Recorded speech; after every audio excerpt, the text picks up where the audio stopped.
Welcome to One Cardinal, One Cub, and One Beer. I am your conflicted host, New York on the shirt, Boston on the hat, Hey, Vincent hey, Hopper, and we have the eye candy, of course, our effervescent co-host, James Jonas Jackson. Chris Jericho, baby. Chris Jericho, did you know that where the name James Jonas is from? Spider-Man? Spider-Man, yep. James All right, Jonas, J. Jonah Jameson. Yeah. yeah. So Triple J. anyway, I want to tell you, JJ, you as a white righteous brother saying you are my hope and my inspiration because I feel like I want to collapse. And but I kept telling Kathy, if JJ can do this show with COVID, I can do it with whatever I've got. That's So right. That's the Cubs. The Cubs come out there, maybe they don't feel it, but man, they go out there and give you everything they got. They right well, they there. give you I something. respect that. So I'll let you know. By the way, are you recovered from COVID? I don't have fever anymore. I'm still a lot of congestion. I did go to work Monday and Tuesday, and oh man, it was rough because we had all these snow days. So all the patients came in, and it was just nonstop go, go, go, go, go. But everybody was great. I had a great day talking to everybody. It was good just to get out and you know get get vertical. I've been sleeping so much. It's been nice to get out there and see the real world again. So yeah, I'm back. I feel better. I'm 88% right now. 88. But you're not contagious anymore, so that's the No, important thing. not contagious anymore. I tested negative. You know what you just said sounds like a new dance song. Get vertical. Hey, hey, hey, Vertical. hey. Get vertical on the dance That's floor. a that's like something the Black Eyed Peas would do right there. Yeah, but then make it even worse. Almost that is true. Uh, well, I I let me get my bearings here. Monday, no, Sunday um, morning, me and Kathy took Max and Evelyn out for breakfast because we thought we had a few more weeks to play with and we could get everybody together. Couldn't get everybody together because got a kid in Memphis, got a kid in Springfield, and my uh, oldest, Tabitha, and her family were all sick all weekend. Oh, So, so it was just us four. So we go out to eat, and then we go pick up the U-Haul truck. And I told Max I had already previously had a um, plans with Evelyn to see The Brutalist, and I'll get into The Brutalist in a minute. So I don't know what that is. it's a movie.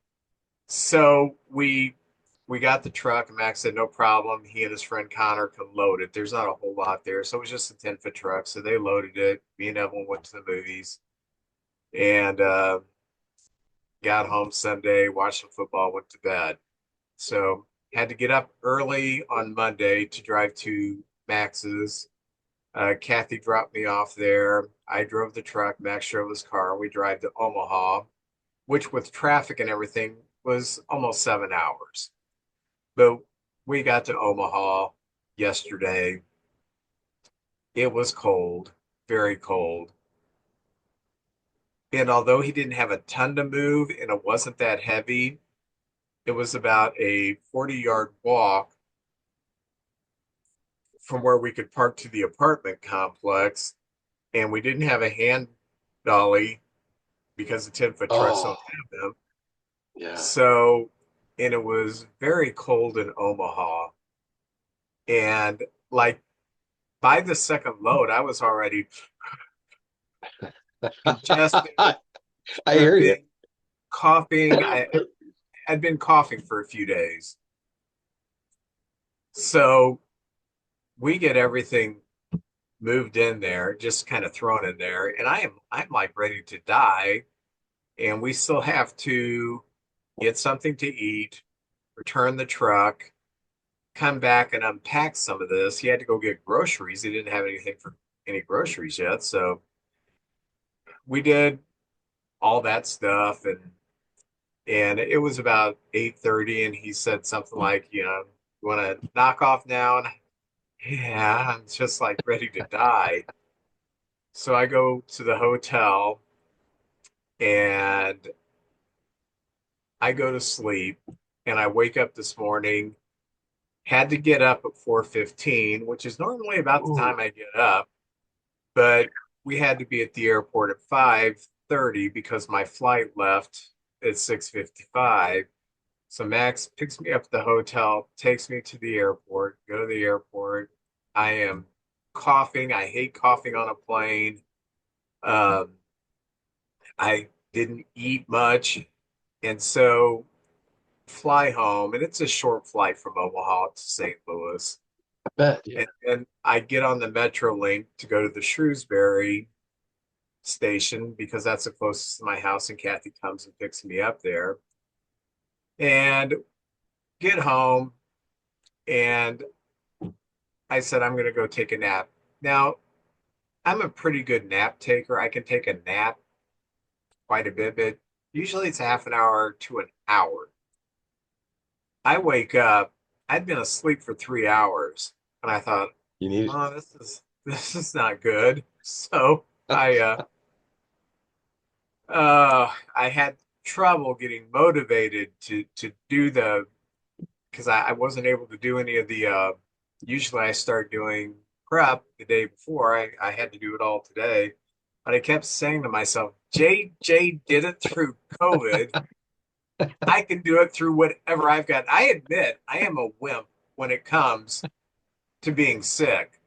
I am that classic guy that's like, oh, I got to hang now. I won't be able to go to work for 4 weeks. I'm that guy. So Vince, if it's you baseball to me. hear, I look forward to it. It gave me an outlet. You know, I could get up out of a dead sleep and somebody say, "Hey," and that's how my friends used to keep me around. They talk either rock or music or baseball. And I had a friend who was a night watchman, and he every time I was about to leave, he'd go, "Hey, what about those Beatles?" Turn around and we started talking Beatles for 2 or 3 hours. He manipulated me, but that's what I love, and I just love that kind of stuff. So I was excited. well, Evelyn and I went to go see The Brutalist, which Oh is getting a yeah. lot of Oscar buzz. And I will admit, um, uh, Adrian Brody is fantastic in this. Just Okay. fantastic. Um, Guy Pearce is fantastic also. And the lady who played his wife, I can't remember her name, she was fantastic. So the performances were fantastic. The movie was 3.5 hours long. It's a true story about an architect who kind of created the brutalist style. So, um, but the movie focuses on he immigrated to the United States during the war, and how he put his life back together with some help with the commission because they just thought he was another poor Jewish guy coming to Ellis Island. They had no idea he was a an esteemed architect in Europe. So he kind of resurrects his career in the United States. Now it's a good story. My problem with it is this: have you ever seen the movie The Aviator? Yes, yes, I have. I have the same problem with this that I had with The Aviator. If you're going to do a life story of somebody and you're going to cover such a large swath that it's going to be 3.5 hours, and I think The Aviator was about 3.5 hours. It was a long movie too. You either need to simplify it and cut it down to a 2 hour movie and leave all this extraneous stuff up away from it, or expand it and make it into a mini series or something. because there were so many loose ends that didn't make sense that I know is on the cutting room floor, and that just bothers me. I'm not the one who can watch a movie and see someone who's been in a wheelchair the whole movie and suddenly they're up walking with a walker with no explanation. They've been in a wheelchair for years and suddenly they can walk in a walker. His niece went through trauma during the war and didn't speak the whole movie until about half an hour left in the movie. Suddenly she's talking. And I Full sentences. talked the whole movie. What's wrong with this? I cannot believe the movie wasn't NC-17.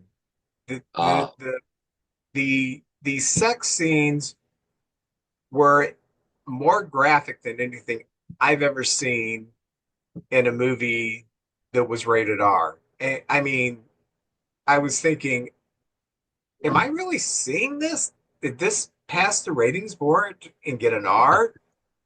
And it wasn't stuff that was necessary. It's stuff, a lot of if you imply something you can understand, I don't yes. need to see the Yeah. graphics of it. And I'm not just talking about normal sex. It was like, are they really showing that?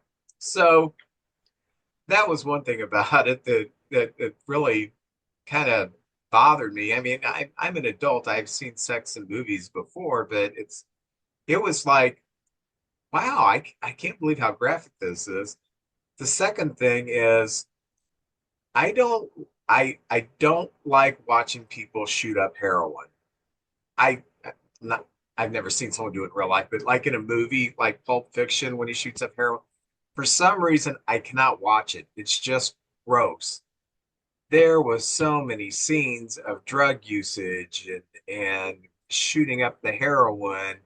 Um, and one of the scenes, I don't want to give it away for someone who's going to see it. It was like that was so highly unethical and inappropriate. So I'm kind of mixed on it. The performances are tremendous, but the movie just kind of, yeah. And I'm reading all these people saying how great of a movie it is, how great of a movie it is, how great of a movie it is. And I'm thinking, I know that people like to make epic movies. There are directors who I'm going to make my masterpiece. It's going to be a 3.5 hour thing. If you can't fit the story that you want to fit in, and they obviously wanted to put a lot in this thing, make it into a mini series, show it on Netflix or something like that, so we can get the whole story. Because I just like have so many questions that are never going to get answered because you left all these loose ends in this movie. So Yeah. I hadn't even heard of it. Vince, the movie I've wanted to see, which I haven't went because I haven't been much anywhere lately, it came out Christmas Day, is the Bob Dylan biopic. yeah. And the guy who Timothy Chalamet, I believe is his name, is getting rave reviews. And I've always been a Dylan fan, and he's a unique character and mysterious. And they kind of capture that time period where America was much more innocent, and Pete Seeger, the actor that plays Pete Seeger has him Willem down. Willem Dafoe. Well, I Isn't that thought Willem Dafoe? no, I thought it was the guy who played. I think he played the Hulk in some movie. Um, I just remember he went out with Oh, Salma Hayek. And that's all Ed I Norton. remember. Ed Norton, you're Ed right. Norton. Oh my gosh, he's got Pete Seeger down pat. And it's the 60s and everything. And I'm a big Bob Dylan fan. I think he's a unique character, and he's just you can't tell the story of rock and roll without Bob Dylan. So I'm excited to see that movie. And of course, there's a actress playing Joan Baez. And of course, this was all before the Beatles came across. And uh, anyway, I'm excited to see that one. That's the only movie of recent uh, times that I'm really excited to go see. So if anybody's seen it, drop me a line. Let me know what you think. I'd love to hear what y'all think about that one. Yeah, I love biopics of musicians, and frequently they get Oscar recognition, nominations. You Ray Rami Malek Charles. for, yeah, won an Oh, Oscar. for Bohemian Rhapsody, and then um, Jamie Jamie Foxx Foxx. wanted Oh, for Ray, um, and then for the Johnny Cash Walk the Line, oh Reese yeah. Witherspoon won for playing June Carter. Um, and I've seen all, but hands down, the best performance I've ever seen by an actor playing a musician, singer, whatever, an artist who did his own singing and got absolutely nobody, because the movie kind of flopped, nobody really like, wow, that's an amazing performance. I cannot tell the difference between watching the movie The Doors.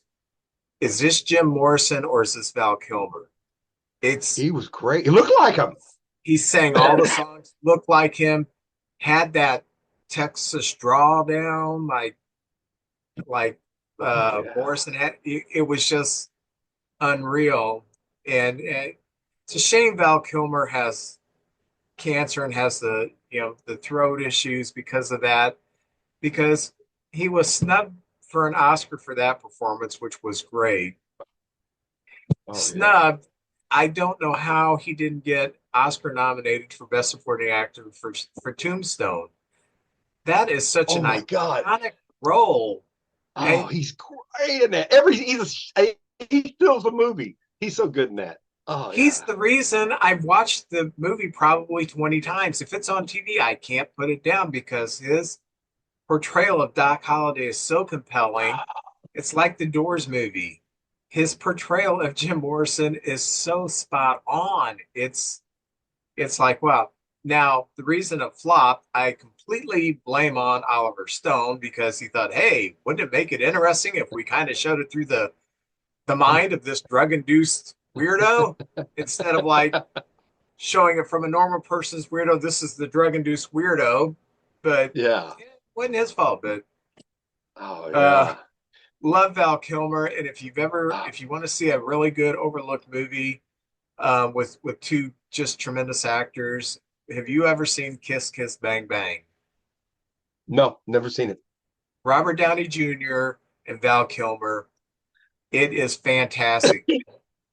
This was the movie, the reason why Marvel, whatever the studio that does Marvels, it was his performance in Kiss Kiss Bang Bang. They said, okay, we'll take a chance on Robert Downey Jr.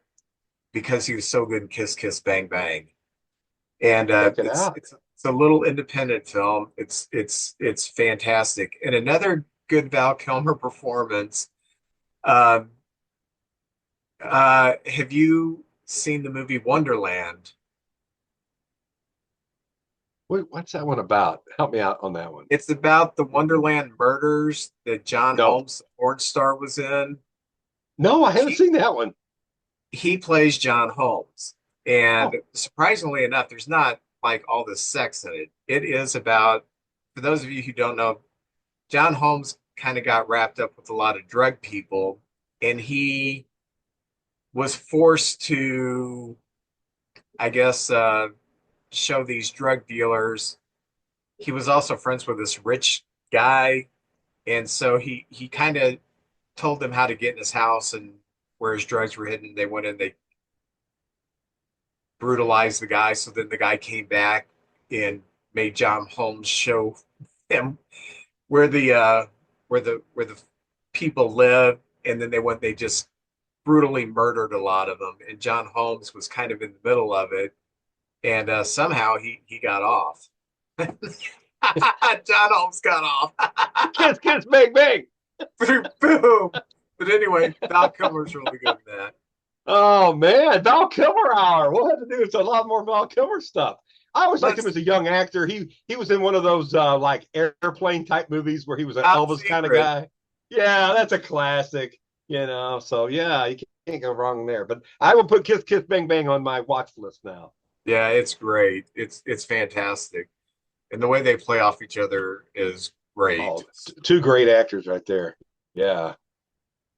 All right, let's get this housekeeping out of the way. Please like us on Facebook for those of you who are watching on the YouTube channel, when you see the subscribe button, please hit that. Subscribe to our YouTube channel so you'll have all of our content as soon as it drops. You can contact us through one card, one cup, one beer at gmail.com. Support our efforts through Patreon. Just go to patreon.com and search for one cardinal, one cup, and one beer, and you can support our efforts.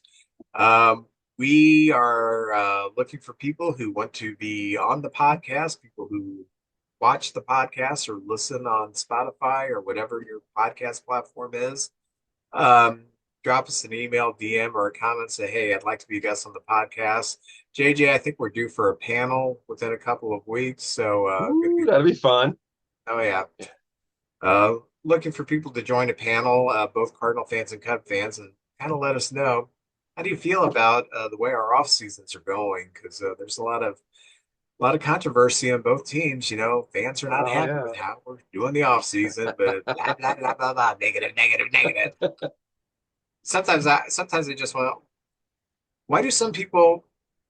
The off season should be a time of optimism.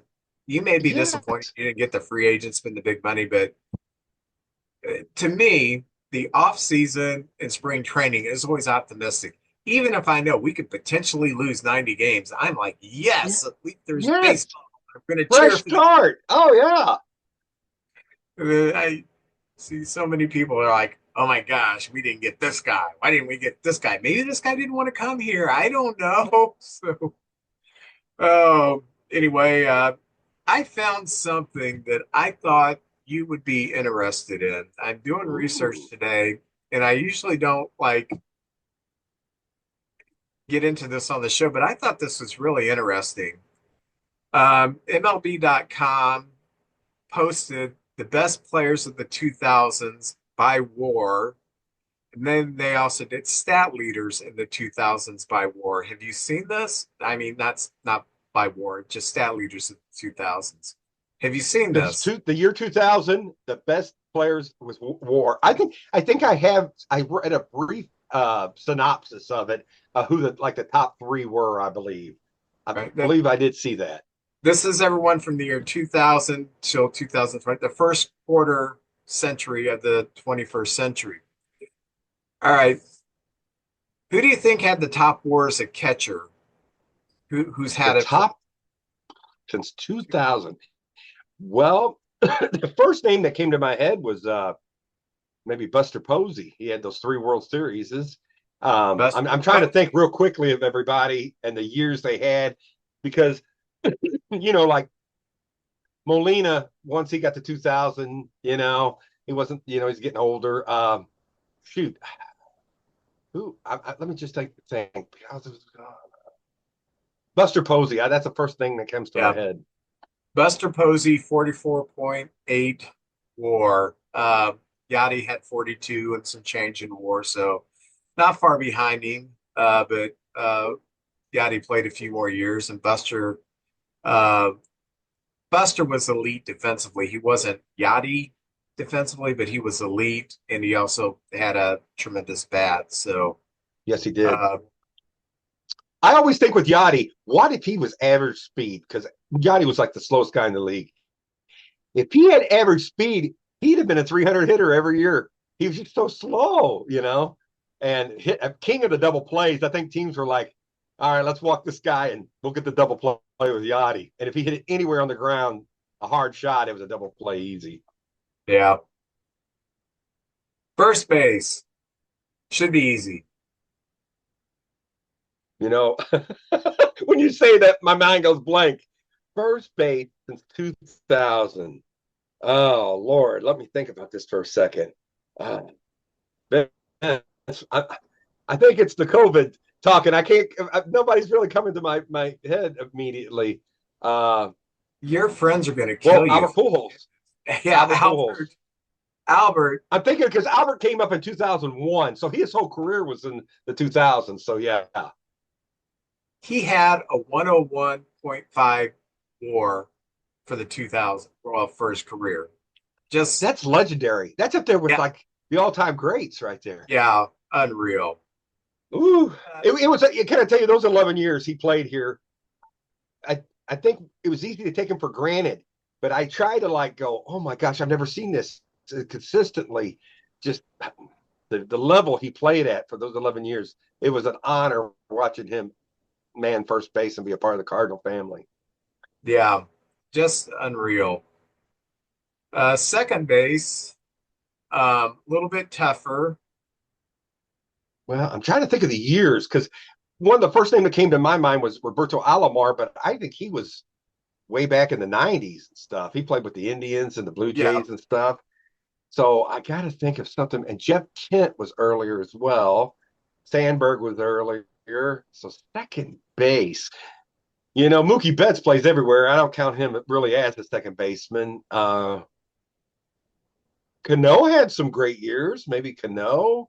Um, let's see. I'm trying to think of some of the big teams in the huh, second base. Vince, I'm gonna have to throw the flag on that one. I don't think I know who it would be in the 2000s. Who would that be? Well, as the referee, I'm going to pick up the flag because you did get it right. Robinson Cano. Oh, Cano? Really? I just was Yeah, throwing names out there. I wouldn't have even thought of him because spent all those years with the Yankees, which I don't pay a whole lot of attention to. Then he went to He's a high Seattle. profile player. Yeah, he was on a high profile team, so he gets more attention and stuff. Yeah. But I think even when he went to Seattle, he had some decent years Yeah, he there had some when he good years left. in Seattle. 68.1 WAR for second base. Shortstop. This one kind of surprised me because we kind of are in an era of great shortstops in the 2000s. Well, A Rod played a little and Jeter played a little into the 2000s, but not enough if you're only going 2000 and more. Let's see here. Who would that be? Um, I don't know. I'm trying to just think around. Give you a hint, Uh, he's still active. Still active. Okay. Uh, Long career. Well, Now, I'll put it this way, he's still in the prime of his career. oh, Vince, I don't know. Who would that be? Let's go Lindor. Oh, yeah. For some reason, I forget about Lindor. I mean, I know he was runner up for MVP this year, and I don't know. For some reason, I always Cleveland and New Well, yeah, York. he's kind of buried in Cleveland. He's on good teams, made it to the World Series in 2016. But because he was in Cleveland, I kind of not kind of Yeah. appreciate how really good he was or is still. So he's got a 49.6 WAR. Jeter actually is in second place for the 2000s. WAR Oh, for the 2000s is somewhere around 41 or something like that. he was so good, and he made it look so easy, Vince. I look at his stats at the end. He's the all-time Yankee hit leader. I know he played a long time too, but he was excellent. Such a great player, and I guess I just took him for granted a little bit. I didn't appreciate him like I should have. Third base. Well, my favorite active third baseman right now, and he's played a long time. I love Jose Ramirez from Cleveland, but Chipper Jones played some in the 2000s. Uh, Devers, not much on defense, but he can hit the daylights out of the ball from Boston. Uh, Scott Rowland, he had a really good career in the 2000s. I'll give you a hint. This guy's WAR is doubled what Scott Rowland's is. Wow, Adrian Beltran from That's the. right. Right. Thank you. As soon as you said that, I was like, who would have had that? Oh, Adrian Beltran. Yes. What? 89.5 WAR in the Wow. 2000s. Switch hitter, great defensive player, Hall of Famer. That's why that guy. He's one of the elite players. Yeah. Left field. Okay. When we're in the outfield, Vince, I have trouble remembering who plays where. And yeah, I just always think of outfield. Like I know Mike Trout would be up there, but he's been hurt a lot. Let's see. Left field. Left field. Guy had a great career in the 90s and for a few years in the 2000s. Bonds. Barry Bonds. His WAR in the 2000s was 59.1. Center field. Okay, there's been some good ones. Andrew Jones, Edmonds. Oh, Trout or Griffey. I'd have to say Griffey for the length of his career. Would it be Griffey? No, it's for the 2000s, it's Trout. Okay. 86.2 WAR. And 86.2, and he's got years to play yet. well, if he's healthy. I think he would be the prime candidate. Move him to right field. Put him on first. Make him a DH. You got Yeah, to do have that something. bat in your lineup. Yeah, quit running him. Do something to save the bat.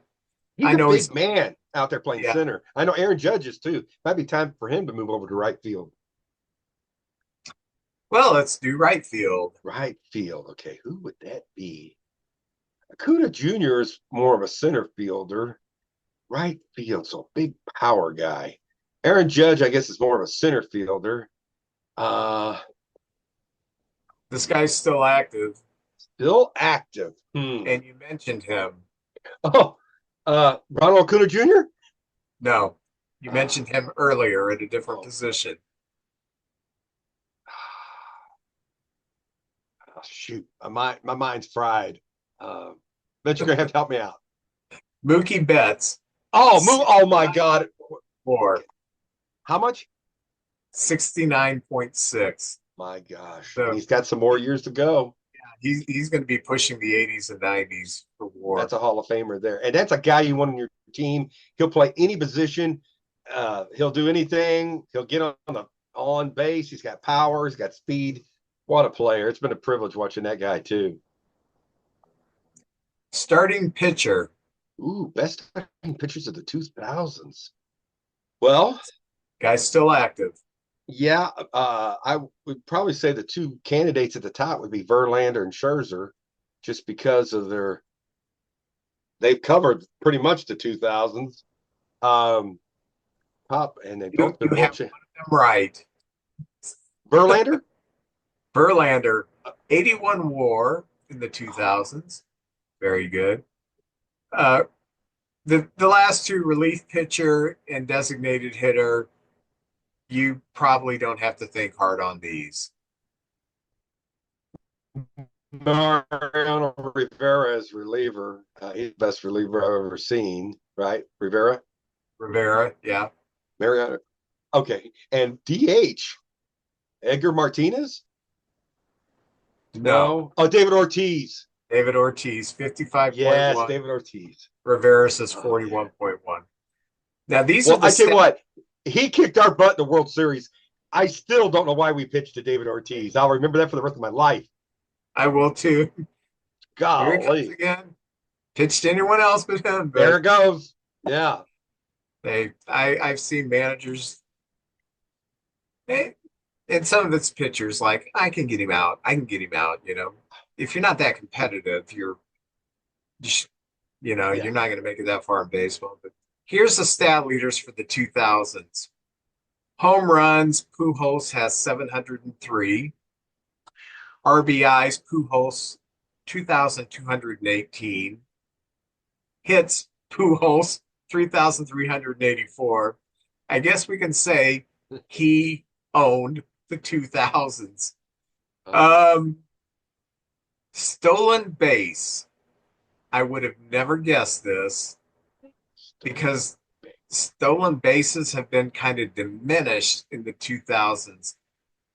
This guy has 614 stolen bases in the 2000s. in the 2000s. Wow, I'm just kind of running through my head real quick here. And that's a lot of stolen bases. And he did Yeah. this in the 2000s? Yep. Oh, my gosh. I don't know. Mookie Betts? He's played a long time. No? Juan Pierre is I think it was 614. Colorado Rockies. Yeah. How about that? I didn't realize it. My gosh. Is there second place? How far is he ahead of the second place guy in stolen bases? I don't know. I should have looked that up. I was Uh, just curious. It sounds like he dominated that one. yeah, I was like, wow. He had a little stint with the Cubs. Fast as lightning. I mean, just batting average, Vladdy Guerrero, not junior, Vladdy Guerrero senior, 318 batting average in the 2000s. On base percentage, Todd Helton, 419. So when people say, well, Todd Helton only benefited from being in course, on base percentage is independent of what park you played in. The guy was a stud. Yeah. Slugging, Manny, 591. OPS, Manny, 1.008 OPS in the Man, 2000s. Manny was great. man, he was great. OPS plus Trout 173. Defensive runs saved. Oh, 201 defensive runs saved in the 2000s by a guy who had to finish his career with a little stint with the Cubs, Andrelton Simmons. That's how great of a is it shortstop he was defensively. 201 obvious? defensive runs saved. Awesome. I had no clue. Yeah. My gosh. In the pitching side, strikeouts Verlander 3,416.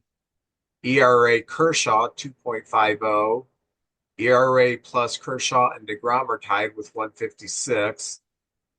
Innings pitched CC Sabathia 3577. Wins Verlander 262 wins. He needs 38 wins to join the I 300. know. He might do it. He's in He might tremendous. do it. We thought we'd never see another one again, but he might do it. I'd stick around if somebody would pay me. Now, this is what amazes me because we're in an era where, if a team has two complete games, that's really good for the season. Complete games in the 2000s, Roy Halladay 65. So Roy Halladay was still throwing those complete games. Yes, Uh, Hall of Famer. oh, yeah. Roy Halladay also had 19 shutouts. Um, strikeouts for 9 innings. Blake Snell, 11.2. Walks to strikeouts, Kurt Schilling, or strikeouts to walks, Kurt Schilling, 6-1. Um, and saves Mariano Rivera, 523. My So gosh, yeah, that's amazing.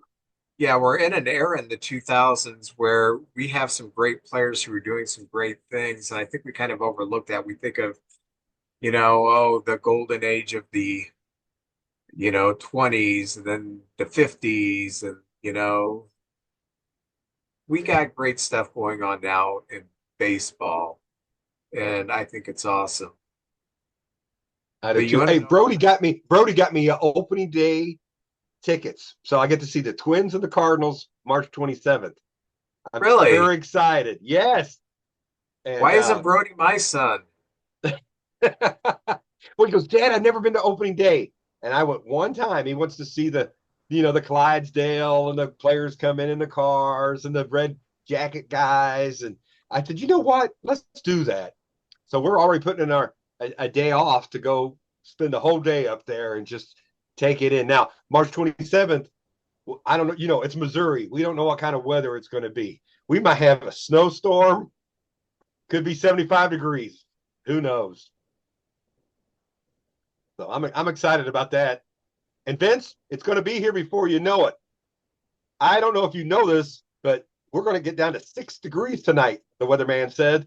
But we are only a few days away from catchers reporting to spring training. The Cubs are the first team. They got their catchers show up, and yes, catchers February 9th. February 9th, pitchers and catchers for the Cubs show up. I'll mention why later. February 11th, we got the Dodgers and Tampa Bay. And by the 12th and 13th, all the rest of the teams, pitchers and catchers show up. The Cardinals are February 12th down in Florida. But then the position players show up. And again, the Cubs are the first team. The Cubs are getting serious this year. The 14th of February, the rest of their team shows up. So they'll be getting ready for the season. And the Dodgers on the 15th. Tampa Bay the 16th, and the 17th and 18th. Everybody else, their rest of their team show up. So we're 26 days away from catchers, 36 days away from February 20th is the first game, and that's going to be in Japan, and it's the beloved Cubs versus the evil empire of the Dodgers. That will be fun. I will be rooting for the Cubs. Oh no, that's the first spring training game. First spring Yeah, training games are Cubs and Dodgers. I'm so sorry. February 22nd, the Cardinals play their first one against Florida because we share a facility with the Florida Marlins. So we get our first spring. We play the Marlins a lot in spring training because we're both at the same place. And then March 27th is the Cardinals opening day. But in Japan, I believe it's March 20. I can't read it. 22nd, the Cubs and Dodgers will play that on the 18th and 19th of March. Vince, that's only 62 days away. And then the games will start counting. I'm excited. I'm going to get up early. It'll probably be 5 o'clock in the morning, and I'm going to be rooting for the Cubs to beat the Dodgers over in Japan. That'd be great. I am too. And what's interesting is if Sasaki goes to the Dodgers, we're going to face Yamamoto and Sasaki. And I, but it doesn't matter who you face with the Dodgers. It, I know. they've got nine starting pitchers that would make any major league roster, and that's not hyperbole. They actually have nine starting pitchers right now. Well, if they get Sasaki, that would be nine that they could put out there. This team still has Kershaw on its roster. I, Yeah. I, he's going to have to be in the bullpen. I mean, it's Yeah. it's like ridiculous how much starting pitching they have. So good luck, Cubbies. I'm rooting for anybody playing the Dodgers. I always had a faraway love for the Dodgers and their organization and their history, but it's kind of ridiculous. And I'm glad the Cardinals are starting kind of going back to the basics because even if we went out and spent another 50 million, I don't know if we could compete with the Dodgers and the Braves and the Phillies. You know, we had trouble playing the Brewers last year. We better pump the brakes a little bit, get our team put together for a longer, stronger run in the future, I think. Well, speaking of Sasaki, yesterday when we were moving, Max gets an alert on his phone, and Jeff Passan says that the Sasaki race is down to the Dodgers, Padres, Blue Jays, and Cubs. And like 2 hours later, said, nope, it's just the Dodgers, Padres, and Blue Jays now. So um, I'm I'm I'm leaning he's going to go to the Padres because Oh, he's tight with you, Darvish. That's kind of his okay. spin. Um, I I don't know why join the Dodgers when they've got more pitching than they know what to do with. I would not jump into that mix. I think the Padres are a good spot for him. The West Coast is a good time slot for the games to be shown in Japan. So I'm Oh, I thinking that's what see. he's going to do. But then again, I don't know for sure. Um, Ahmed Rosario, he's going to Washington for 1 year. Not a whole lot going on, but I'll just go over the few things that are. Jeff Hoffman signed a 3-year contract with Toronto. Jeff Hoffman has had three great seasons out of the Philadelphia bullpen. And usually these pitchers who are not closers, they don't get, and closers seldom get 3 years. And he's kind of a setup guy, and he got a 3-year contract with the Blue Jays, which is, I think, is kind of impressive. Uh, Relief pitcher Caleb Ferguson signs to go with the Pirates for a year. Um, Jorge Lopez, who pitched for the Cubs last year after throwing his glove in New York and getting ran out of there, he pitched for good for the Cubs. He signed for 1 year with the Nationals. Of course, the big signing over the past week, Justin Verlander, 1 year to the Giants. Um, and I really liked these last two. Uh, First baseman Donovan Solano, who is a bat. I'm, he's a hitter. That's 280. He's never been a full-time player, but it's always high 280s. Got some pop. He's a bat, not much of a glove. Platoon player, but he signed for Seattle for 1 year and a team that is starving for offense. I think Offense. it's good for them. And also to bolster their offense, the Seattle Mariners picked up Miles Mastroboni, the perennial All-Star for the Cubs the last couple of years, and his hefty 204 batting average or whatever it is. So Max and I call him Rat Boy because What's his that? teeth kind of Oh, stick out. So we call him Rat Boy.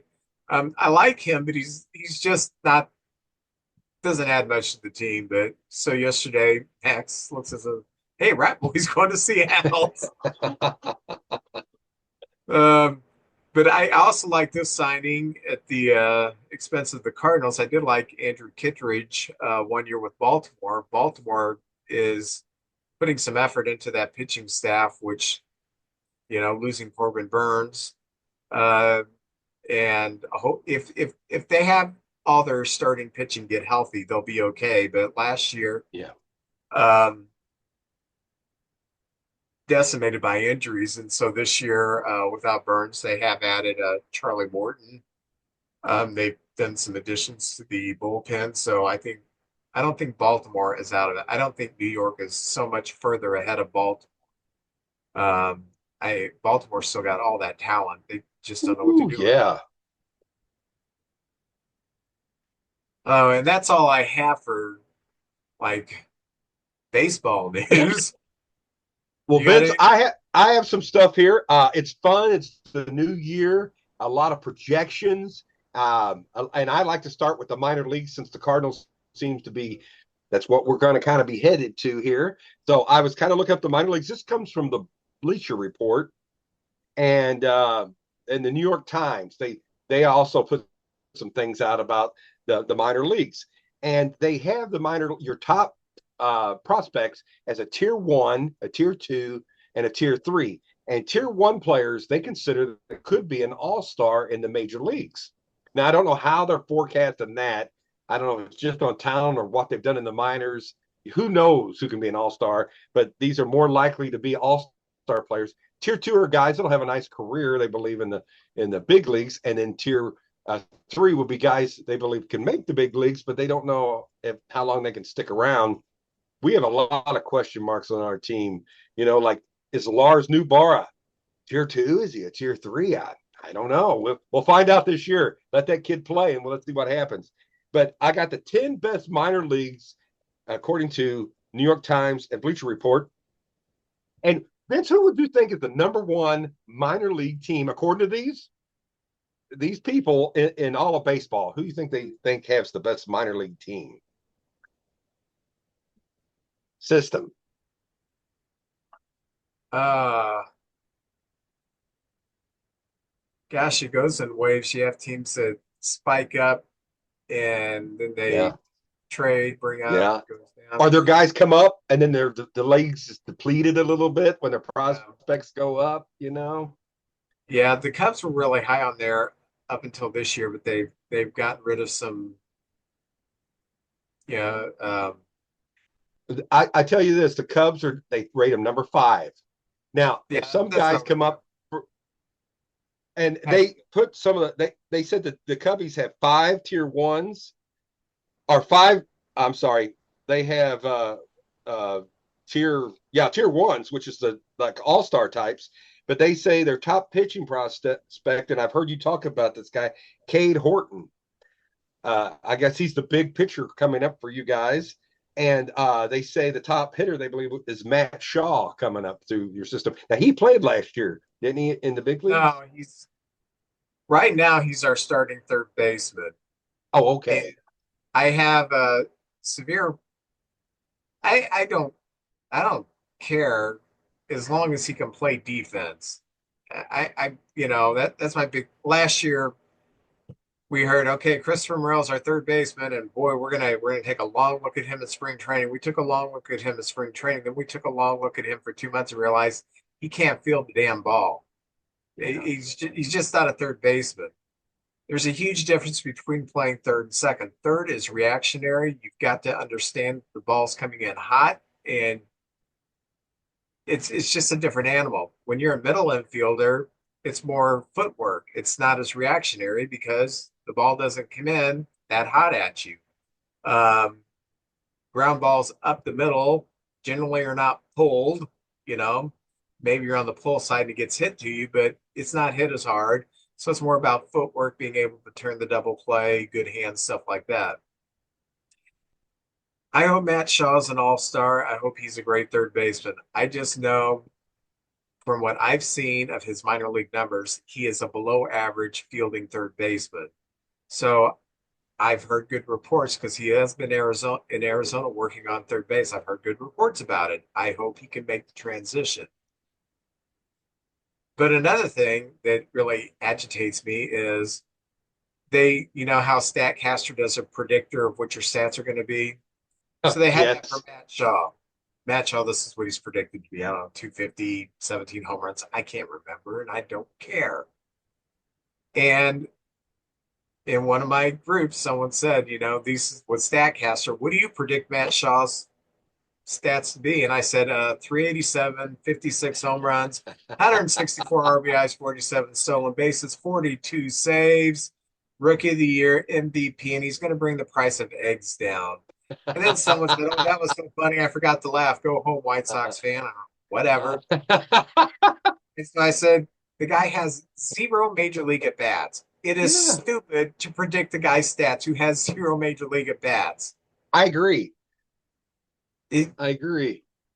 there is This is what it takes to make an all-star Major League Baseball player. Great talent, number one. Close second. You have to have it between the ears. Baseball history is littered with guys with great talent who didn't have it between the ears. Read Moneyball. Billy Bean will tell you, I was the number one prospect. I couldn't make it. I didn't have it between the ears. Lenny Dykstra was not a top prospect, but you could tell from the beginning his attitude was, I'm going to go out there and shove in everybody's face. And one of my favorite quotes was Billy Bean and Len Dykstra are with the Mets. They're young players. They may still be in the minor leagues at the time, and they're playing spring training. And they're sitting on the bench and they're looking at the pitcher warming up that they're facing in the spring training game. And Lenny Dykstra says, "Who's that guy?" And Billy Bean says, "That's Steve Carlton." Lenny Dysher's left-handed said, "Oh, I'll kill him." And he went out and got like 4 hits off him in the spring training game. That's that you can't measure if a guy's got it between the ears until they come up. So I'm still my jury's still out. I don't know how good this guy's going to be. I know he's got the potential. I know he's got the talent. I always have to wait to see if they got it between the ears. And So some guys it takes a few years too. It's overwhelming being the big leagues. These guys are the best in the world, and you fail seven. If you're good, you fail 7 out of 10 times. And a third baseman to the arm. We had guys that played third base that were more like lobbers, I'd say, or had their arms hurt, and they put them over there for a game or two, and they sort of just lobbed it across. But then you got Arenado, and I know you guys had Sean Dunston. You weren't coming out of that batter's box fast. Sean Dunston had gun you out at first. That was a cannon over at shortstop. I was amazed by that guy. But Vince, here's the top 10 minor league systems, they say. And, you can look at the success of the teams and how these guys have done in the minors, and that's good, and that prospects. And a lot of teams are interested in, of course, these top prospects. But they say Seattle Mariners have got an incredible minor league system right now. And they've got 3 shortstops in the top 100, a second baseman, a catcher, and an outfielder. So they've been pitching heavy. So they do have some players coming. So we'll see. Love to see Seattle get going. Tampa Bay, who always seem to trade talent and get prospects, they're always have a good minor league. They're number 2 You got Detroit at 3. The White Sox have moved a lot of their talent, what they had, and sort of rebuilding their minor leagues. And I'd love to see the White Sox rebound after last year. And anyway, Crochet brought back a lot of good prospects for them. And the Cubs are 5. And I know the Cubs have had a good minor leagues for a while. A lot of talent coming up through that system. Cleveland, Oakland, and Oakland seems like a team that's on the up pitch. They've been making some moves and signing some players. The Dodgers, which don't seem fair, Vince. This team wins every year. They pick 30th and they get, I know. That's the difference between the Dodgers, too, and the Yankees and the Red Sox. Not only do they win and go get all these players, but then their minor league system, they have all these talent where they can trade and get more talent. It's sickening. The Brewers, who always seem to come up with some good pitchers, and the Rockies are number 10. Oh, the So in our Rockies. division, it's Milwaukee and Chicago. That's got in the top 10. In the rest of our division, they rank. Let's see here: the Pirates number 15, the Reds 17, and they have 2 more really good stud pitchers they believe are coming, and the Cardinals are 20th, and we have 3 players in the top 100 right now: 2 pitchers, and then JJ Reinhold, who's not even played but third of a season in the minor leagues, but he came out of college and was a phenomenal college player. So that's kind of where we're at right now. And so I kind of went through here, and on the top 100, the Pirates have 5 prospects in the top 100, the Cardinals 3, the Reds 5, the Cubs 7, and Milwaukee 3. So, future looks bright for the Chicago Cubs right now. But I just kind of went through there, grabbed some stats. It's fun to look at here in the early going when we're all just starving for some baseball news. So I was just going through the minor leagues right there. And JJ, Vince, go ahead. as a little off the subject, but did you go to prom when you were in high school? Never, Hmm. never did. I didn't want to spend the money on a tux or outfit or anything. So I was like, nah. I don't know if anybody would have went with me anyway. I stayed home and watched kung fu movies. Okay, imagine All if you're right. going to prom and you ask the prettiest girl in school Hey, and she says, hey, "Hey," and you're thinking, "Wow, I'm going to have hey, fun at prom. Look what yeah. I've got on my arm." So you show up at prom and you're feeling really good, but then walking through the door without a date is the most handsome, popular guy in school, and he decides, "I'm going to take your date, make her mine." And she says, "Okay." And you're just out. You're back watching your kung Ah, fu movies. That's what it's like to have the Dodgers to have a great minor league system. To just come in and just, "Hey, we're the Dodgers. You know what? We want to have a great minor league system. We'll take that from you too. We probably have the best popcorn in the stands." Just little stuff like that. I'm sick and tired of hearing about the Dodgers. I almost like the Yankees better than the Dodgers now. it's went that way for me too, Vince. Dodgers, nothing. I'm anti Dodgers right now. Anybody beating them? Oh my gosh, come on. And here's the thing: if they go 95 and 67, the Dodgers will be calling for a new coach or something like that. They're the spoiled rotten, spoiled rotten. I don't know if you've heard about the San Diego Padres, but they're up at the top echelon of their ownership. There's a lot happening there. The owner passed away, and his brothers and sisters are arguing about who's in charge and who's running the show right now. And he had owned the team for 17 years, and they really opened the purse strings and was bringing in stars and building a good program and everything. But he died last year, and his widow, I'm sorry, is accusing the 2 of his brothers of financial breaches of trust. And I'm not sure what's going to happen there. And his brother is instrumental in picking the Padres. He's been put in charge of this, but she thinks she should. And they say she's really not qualified to run the team. So I don't know what's going to happen there. You know how this when there's something that goes down. I hate to say this, but when somebody passes, you get relatives coming out of the woodwork like grabbing pictures off the wall. What is going on? Just when you thought the Padres were pointed in the right direction and this was going to be the best years for them, this happened. So I don't know. It sounds like it's some kind of trailer park story right there. What is going on? That's my lawn. That's my clothesline. That's my clothesline. I don't know what is going on. Wednesday is International Signing Day. Tomorrow, these international players have to make up their minds, or sort of like going to college. Which team are you going to go with? So I believe he's got to make a decision tomorrow, that the Japanese pitcher, of which team he's going to decide to go with. And I heard that was tomorrow, the 15th. So we'll see. It'll be good to see where there's the top 5 players. I think he's the Japanese pitcher's number 1. I believe there's 3 Dominican Republican shortstops and a Dominican outfielder too. It's going to decide which teams they're going for. Cardinals don't need outfielders. We don't need shortstops, and that pitcher ain't coming to St. Louis, so I don't think we have to worry too much about that. Good luck to the Cubs. I hope you get something there. And Nah, he's not coming to the Cubs, so whatever. Didn't have him, so I'm not gonna miss him. You got any Cardinal news? Can I? Last week I got. I can ask you a question. Last week we did trivia. I got 3 trivia questions. A lot of people liked it. They said, "JJ, do more trivia," because they stop the show and they take guesses. Now I know, Vince. Some of these are hard. Some of them are wacky. I've got brain fog. Right here. You asked me.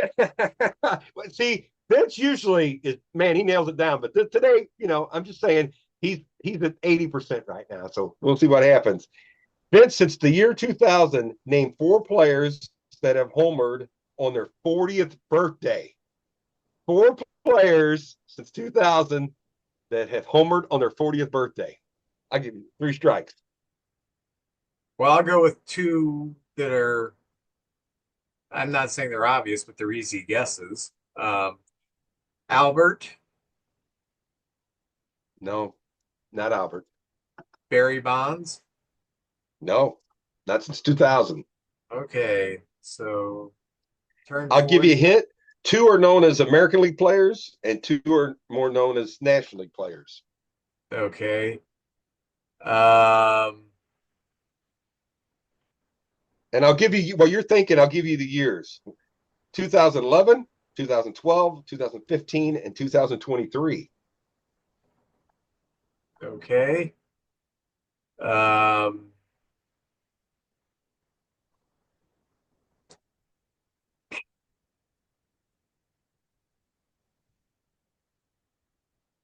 Nelson Cruz? No, here's the 4. Jim Thome. Okay. Jim Thome, Okay. very good player right there, Hall of Famer. Chipper Jones, Alex Rodriguez, and Joey Votto. So that's a little trivia for everybody out there. Here's one, Mr. Cub. This is a Cub question. Vince, I know you can get this one. Only Cub rookie pitcher to win the Rookie of the Year. Only Cub rookie pitcher to win Rookie of the Year. I can give you the year if you like. Yeah, 1998. 1998. 98. Kerry Wood. Kerry Wood. Give that man the ball right there. I'm sorry, Kerry, that I did not get you without the hint. You got it. You would have got it. I just threw that out there for everybody at home, not for Vince. That was for people at home. And the last question, this is a neat record. There is a record for most games with 7 or more RBIs in the history of baseball. Who has the most games with 7 or more RBIs? This player did it 9 times. And I tell you what, take 3 guesses and I'll give you a hint after every guess. He did it 9 times in his career, 7 in a game or more? Yes. Wow. I mean, that's quite a record. Big news when someone gets. I know. In a game. 7 times or 7 or more RBIs or more, and he did it 9 times. Um, is this a player who's from You, antiquities, you'll or is it? you'll know the player. This player, I will say, first clue, he played well before we became fans, before our time. Okay. Um,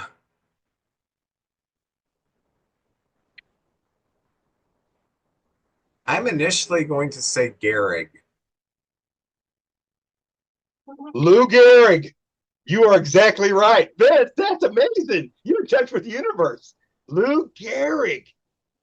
My last Well, hit was going to be they made a movie about him, you know. he batted fourth for those great Yankees teams with Ruth. Gosh, he was batting first and second. They, they had let's see. Was it They had Lazari? He hit at the top of that lineup. yeah, and they had man, Alfred Mussolari. Something he had great statistics too.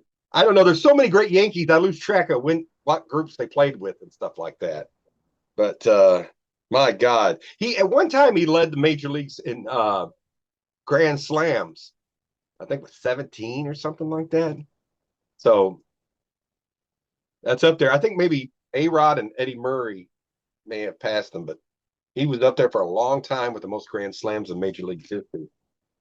It's just amazing. 9 times in your career, in 9 games, you had at least 63 RBIs in just 9 games in your career. That's amazing. A lot of on MLB, they consider him the greatest first baseman that ever lived, and I can't disagree with it. Every stat they bring up on that show with all the statistics, uh, Yeah. and they always point to Lou Gehrig as the greatest first baseman, and I can't disagree. So that's it for my baseball news. You want me to go into Cardinal news real quick here? Yeah, what's going on in Cardinal land? Well, the big story on all the talk shows and on the podcasts and on the radio is Nolan Arenado looks like he's going to stay here with the Cardinals. And I have no problem with that. I love Nolan Arenado, class guy, captain of the team. I know they would want to go with the youth movement. I think the major thing was Mosdalok, when the winter meeting started, said, we're going to try to go lower payroll and we're going to try to move Nolan Arenado. And I think at the time he thought he had a deal in place. Who knows what happened on the other side? Maybe the Cardinals didn't get what they thought they would for him. I'm happy he stayed. There was a deal where and of course, he had a no trade clause. He earned it. He's played a long time in the major leagues, future Hall of Famer, and he didn't want to go to Houston for whatever reason. I understand that, and he decided to stay here in St. Louis. Couldn't be happier. Maybe we'll trade him at the around the trading deadline. I hope he stays. And Vince, I kind of look at this. We've only had since the 20s, we've only had 2 decades where we had losing records. We didn't have good decades, and that was the 70s and the 90s. But at least in the 70s, we had the end of the Bob Gibson, and we had Lou Brock and Ted Simmons that we got to watch play, and a lot of other stars. And in the 90s, we had Ozzie Smith and McGuire in there too.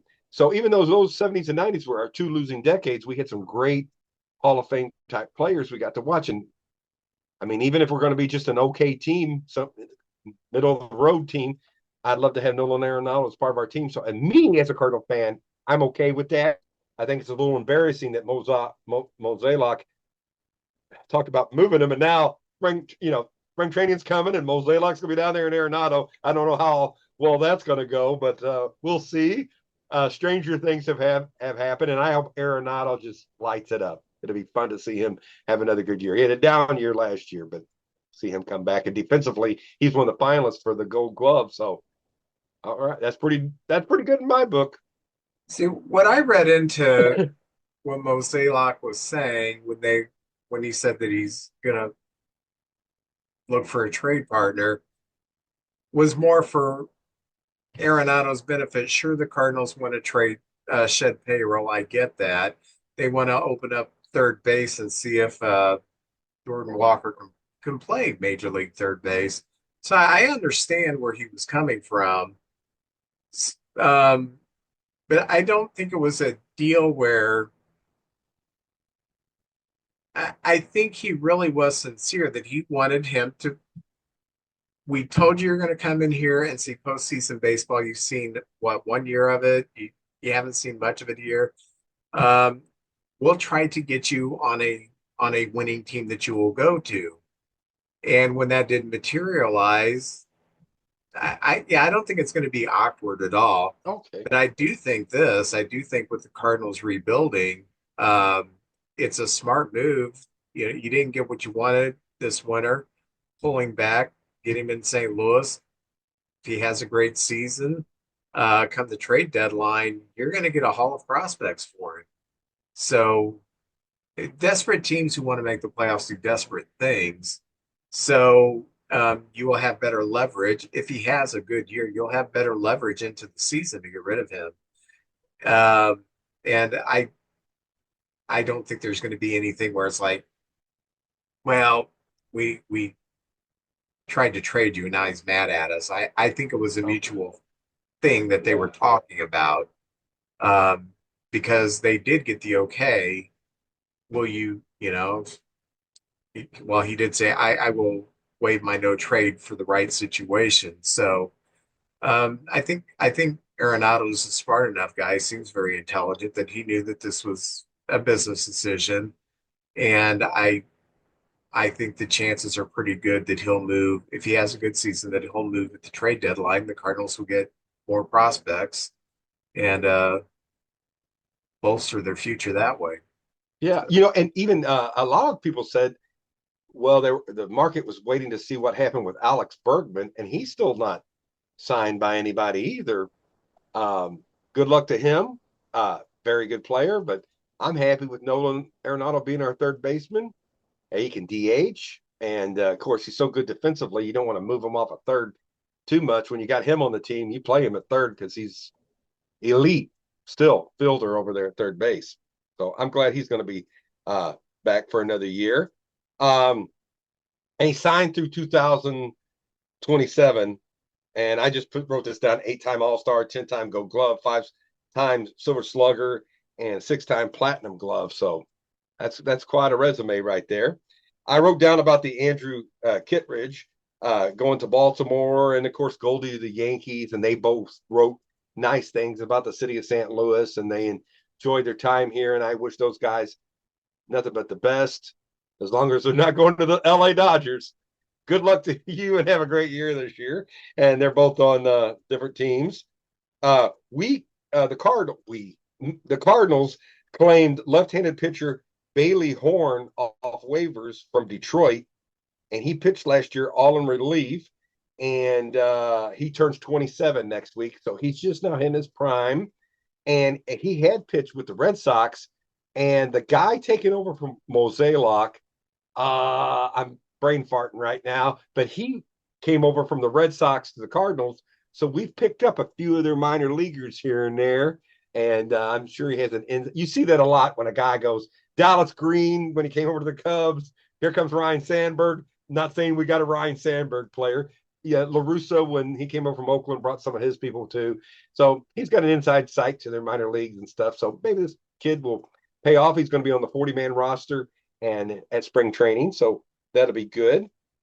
And Vince, the only other thing I have is this week is the Cardinal winter warm up.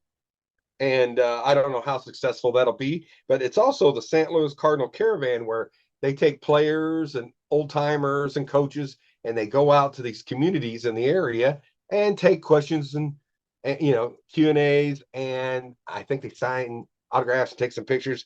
But the Cardinals on the 19th will be in Marion, Illinois, and another group in Evansville, Indiana. Kind of shows you the areas the Cardinal fans are. The 20th, Paducah, Kentucky, and the 20th, Centralia, Illinois. And I've seen like Al Rabowski and Ricky Horton and some of those guys will be out there on the thing with uh, Ivan Herrera and Victor Scott the second. So it'll be good to hear these young players and older players out there just talking about the game and getting everybody excited for the new season. So that's a sign of spring training right there, the winter warm up and the caravans. And that's what's going on in Cardinal news, Vince. Hey, in Cub news, the Cubs have signed Nate Pearson, Elijah Morgan, and Justin Steele to avoid arbitration, which is good. As already mentioned, Miles Mastrobuoni was DFA'd, and we actually swung a deal to sell him to Seattle for some cash. Um, Michael Arias was also DFA'd. We did pick up Matt Festa from Texas for cash. Not had a whole lot of success. We seem to be picking up a lot of bullpen arms that have had some major league experience, but haven't really put it together. So we just seem to be collecting these guys. We did sign Colin Ray for 1 year. Yeah, he's good. Last year he was 12-6 with the Brewers. He had a pretty high ERA. It was about 4.4, and that was mostly because Colin Ray can have some bad outings, some clunkers. Um, he started off the year very good, and his ERA was really good. And then towards the end, he had some bad that kind of skewed the ERA, but still 12-6 for the Brewers. Of course, Craig Counsell's familiar with him. Cub fans are familiar with him, those who remember the COVID season of 2020 when he pitched out of the pen for the Cubs. So he's another arm that we're bringing in, and yeah, he can pitch from the pen. He can be fourth or fifth starter. So there's a lot of places we can go with him. Last thing I do want to address that has Cub Nation going crazy is uh, Kyle Tucker met with the Cubs, and Kyle Tucker, uh, his figures, I think like 17-2, and the Cubs figure was 15-4. So they couldn't come together, and now everybody's like, "Oh no, they're going to go to arbitration," which is going to be terrible because arbitration's a because when you're management, your job is to say, "Oh, this is why you don't deserve money because you suck doing this." It's You're it's right. it's a bad situation that maybe they need to do something to tweak the rules of it to where it's less brutal. This is not going to go to arbitration. They're 2.5 billion. My feeling is Kyle Tucker's probably going. I, they were trying because you're trying to meet about 16.5, and it fell apart. It's Mm. negotiations. It's January. Oh, this sets a bad precedent. They should have just paid him his money, paid him his money, paid him his money. Yeah, blah blah. He's not going to want to re-sign him. Whatever. You know what? When this gets ironed out, and it will get ironed out, it won't go to arbitration because neither side wants us to go to arbitration. They will settle somewhere in the middle. If Kyle Tucker goes out there and rakes and this team makes the playoffs, that's going to be forgotten about. And if Kyle Tucker leads us into a deep playoff run and things have straightened out a little bit financially, and I'm one of the minority firm believer that there is financial issues with this team due to the marquee network. They're just sorry that nothing else makes sense because they were willing to spend money until Marquee came along right at the time of the pandemic, and things have just been wonky ever since. So I don't think they're cheap. I think they have financial issues. They're just not disclosing them.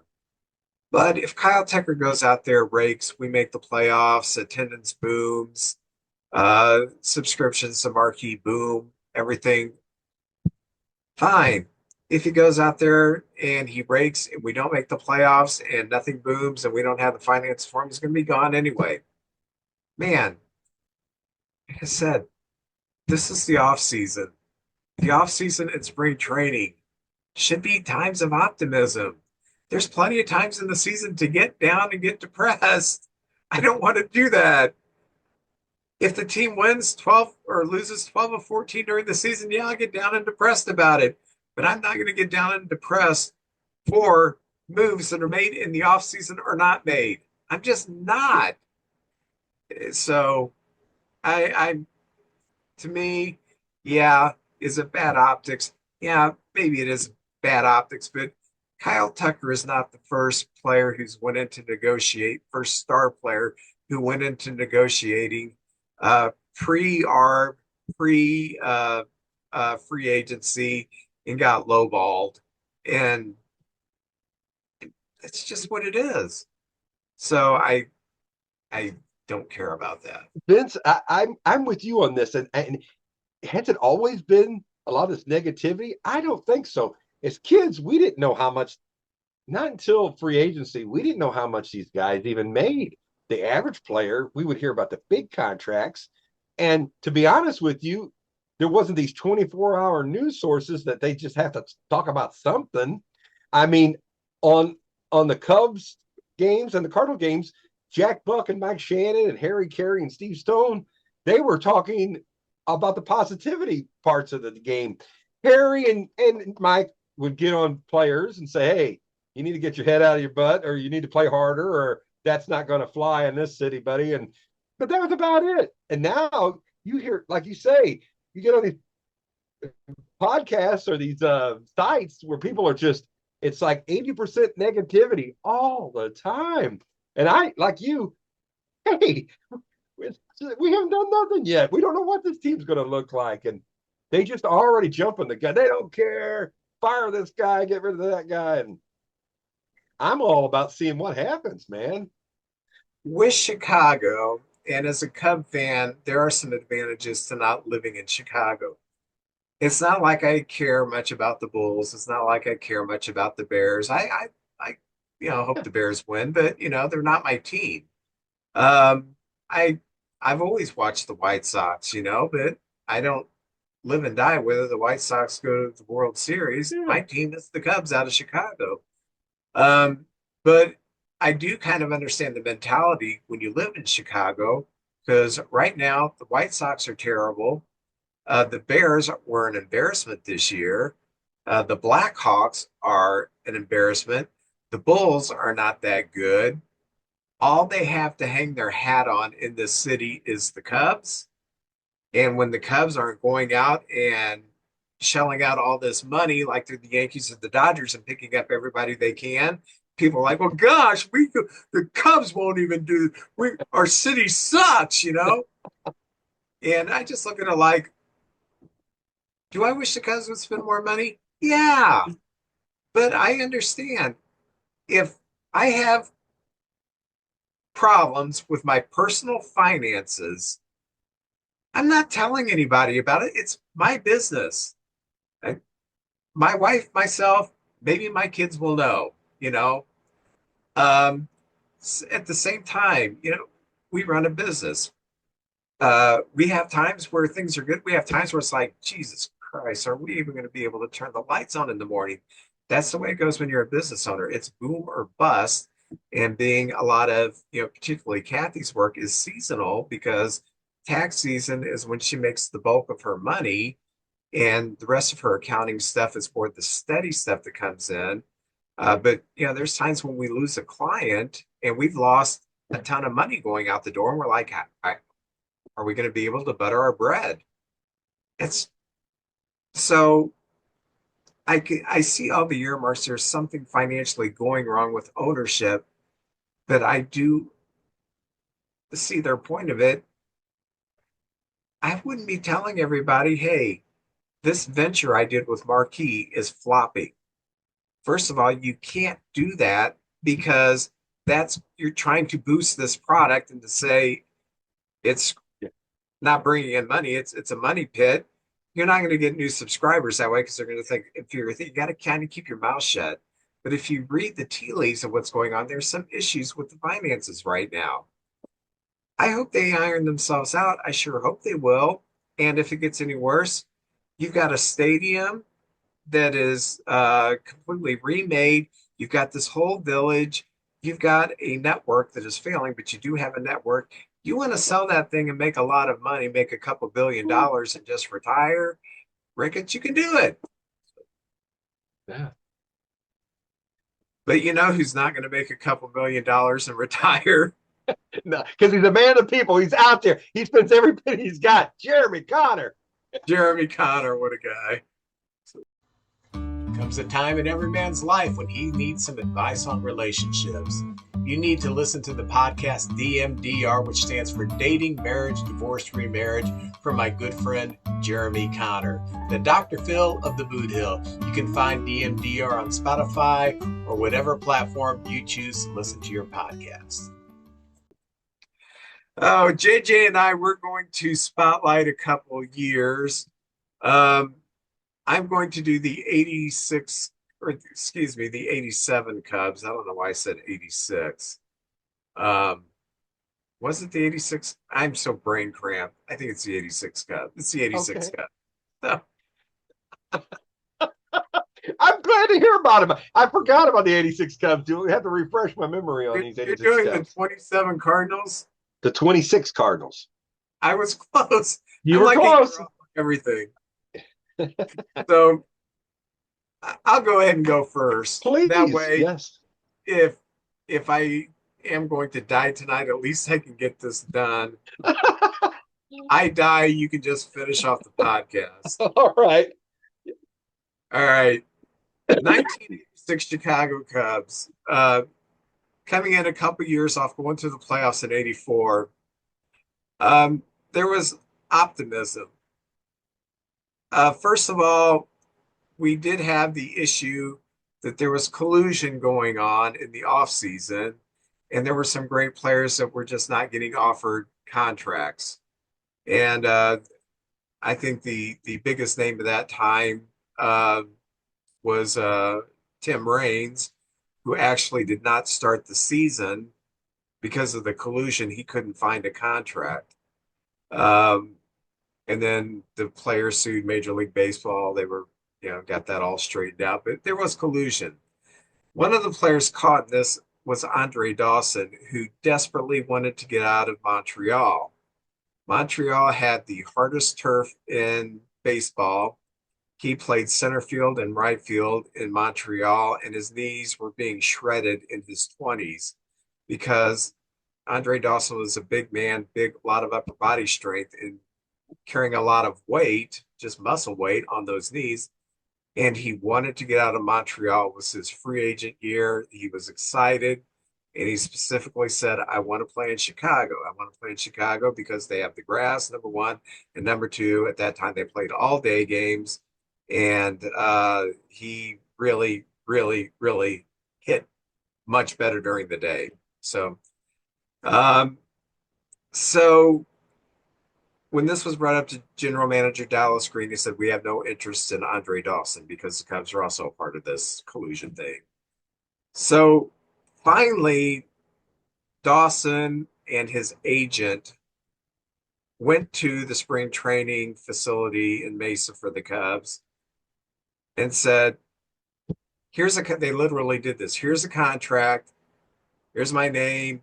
You'll notice this is blank. This is what you would pay me this year. You fill in that number, what you would pay me this year, and I sign this, and this will be my contract this year. Wow. So Dallas Green lowballs him. I mean, severely lowballs him. 500,000 for the year. Dawson signed it. Now you got him. So up to that point, Brian Dayette is going to be our right fielder.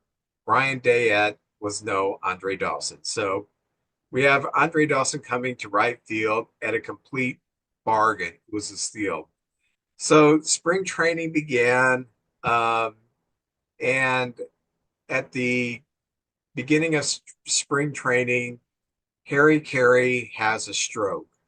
Mm. So he's got to recover, and it's going to be a long recovery with physical therapy. So he's not going to join the booth till midway through the season.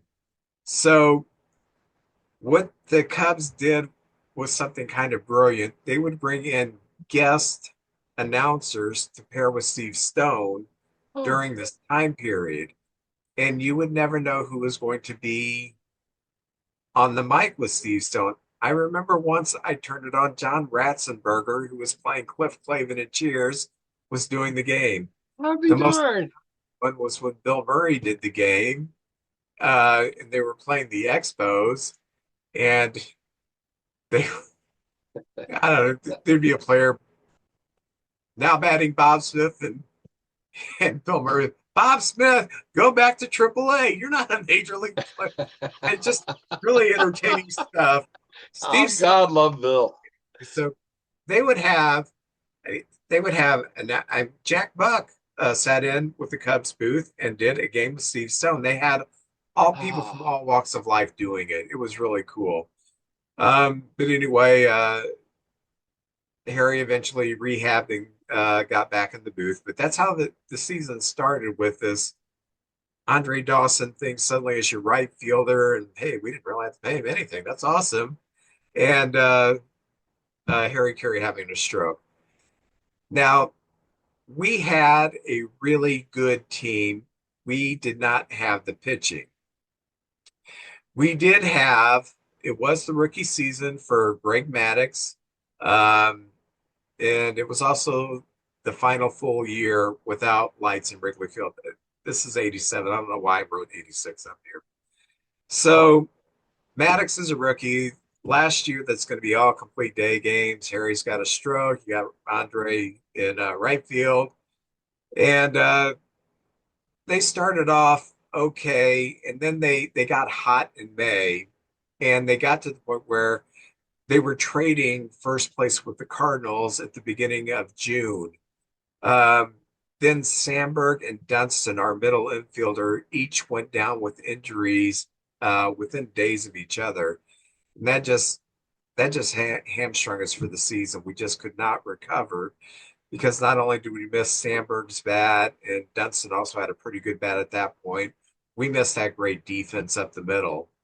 And when you're pitching, Maddox, not a strikeout pitcher, was on the staff. Sutcliffe wasn't much of a strikeout pitcher at that time. He was our best pitcher on the staff. Jamie Moyer was on our staff.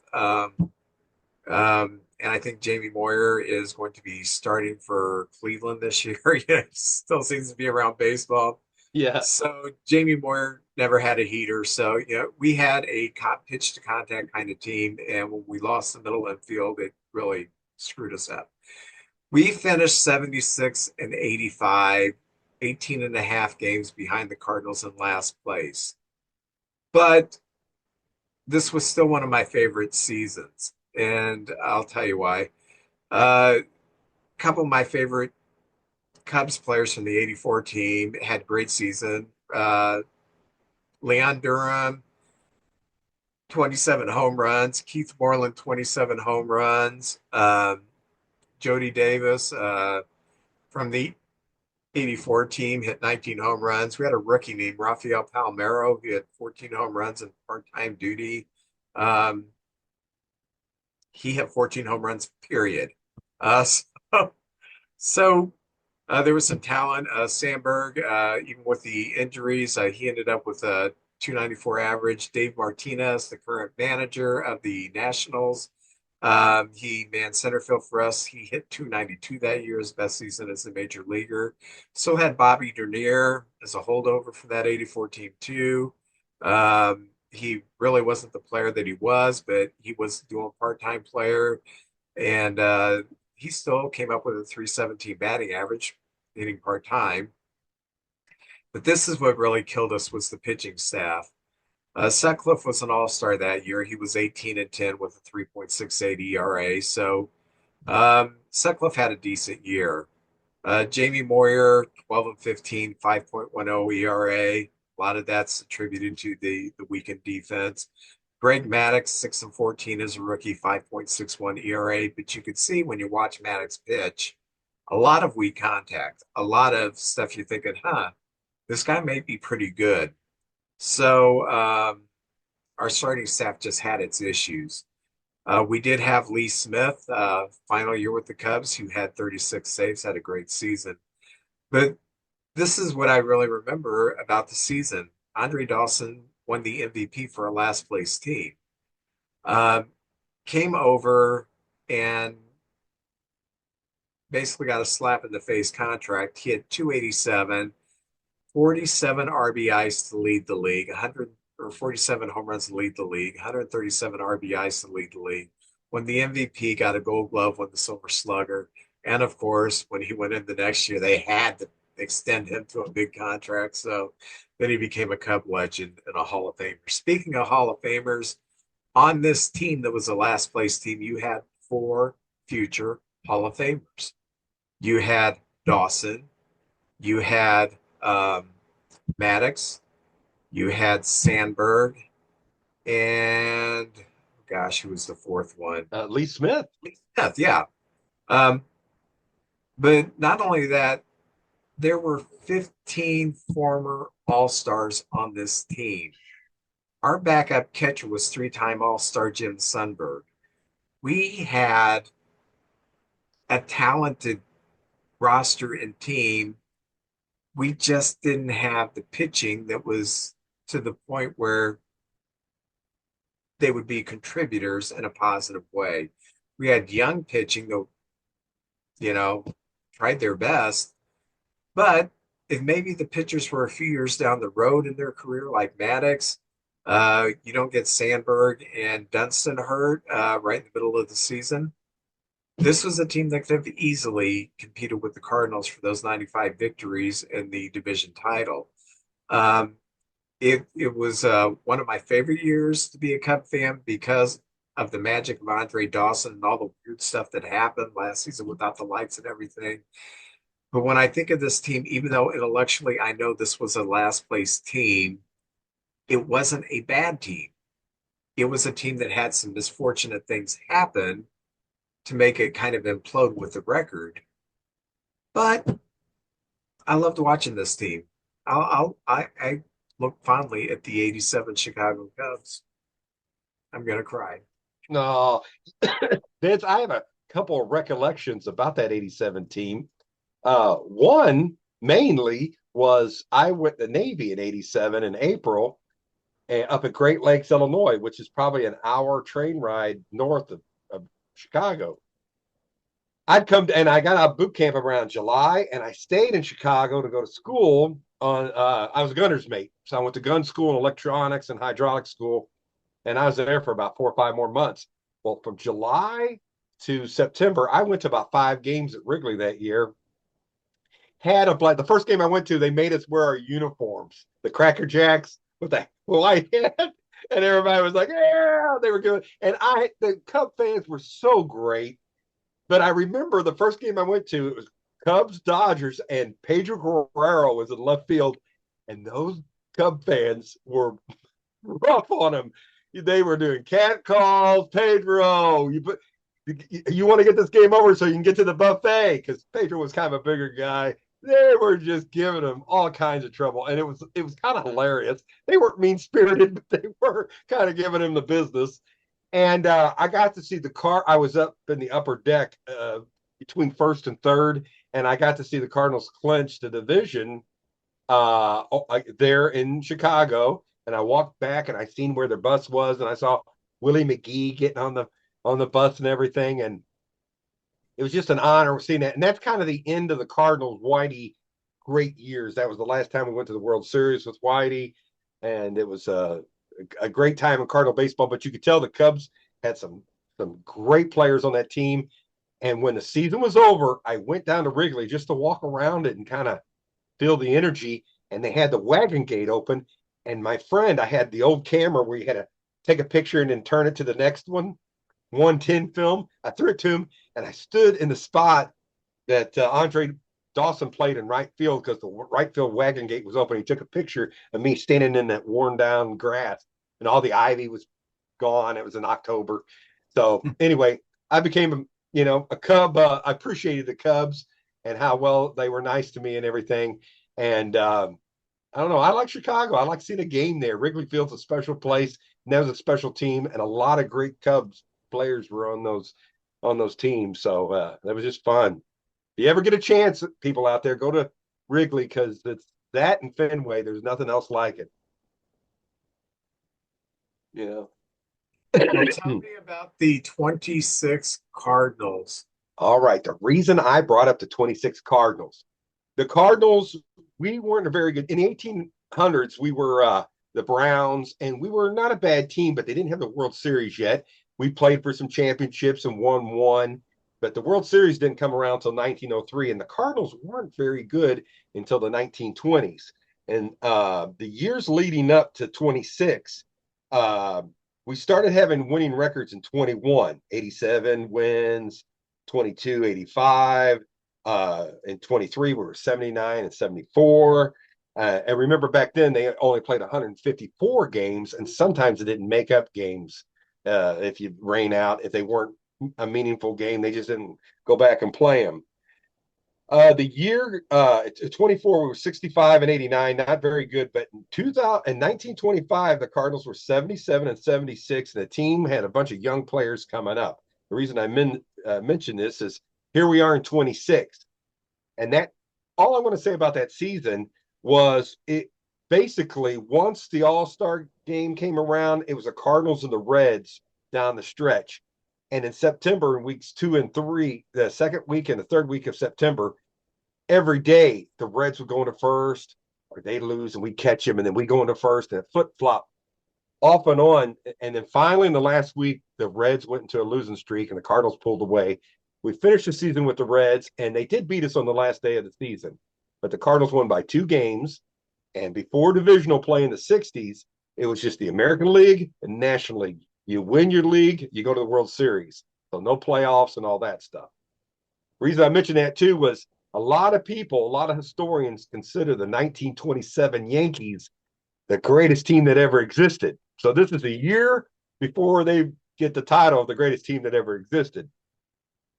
So here we are playing them, and our manager was none other than Hall of Famer Roger Hornsby, coach and second baseman on the team. And that year, the Cardinals were 89 and 65 with 2 ties. The games, I don't know what happened. There was 2 ties there. So 89 and 65, that's pretty good with 2 ties. And we went to a 7-game World Series with the New York Yankees. And there was odd makers in New York that said it was 15-1 that the Yankees would beat the Cardinals. 15-1 odds. Yeah, I'd take some of that action right there. So the Yankees were very heavily favored. In Game 4, Babe Ruth hit 3 home runs. He was the first player in World Series history to hit 3 home runs in a game, and it's been done a few times now. I think there's maybe 3 or 4 players that's done it since. I know Albert Pujols has done it, Sandoval, and there's one other player, and I can't think of who it is off the top of my head. But anyway, so here we are. The Cardinals, here's some of the star players. We had a catcher named Bob Farrell, who was he had a 3.9 WAR that year. He was 29 years old. He hit 293, and he was the MVP of the National League that year. Had a real good year.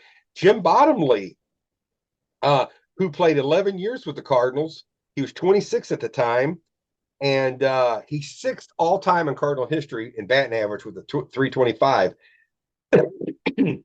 Well, that year he had a 3.3 WAR, hit 19 home runs, and hit 299, and had 120 RBIs, and actually led the National League in RBIs.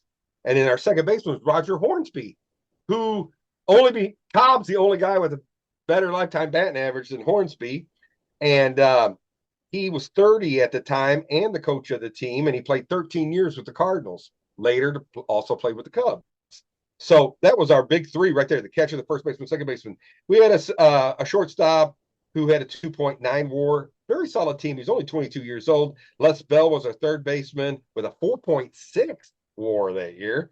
And he had 17 home runs, 325 batting average. These guys were contact hitters, not a lot of home runs, but they just put the ball in play. Our center fielder had a 308, our left fielder a 305, and Billy Southworth came off the bench. And he is also a Hall of Famer, but as he went in as a manager. So he was like our 4th outfielder at the time. So right there in our starting lineup, there is 2 future Hall of Famers. And in our pitching staff, I would say the ace of the staff was Bill Skyle, who was 15 and 12. and but he pitched 234 innings, Vince, and had 17 complete games.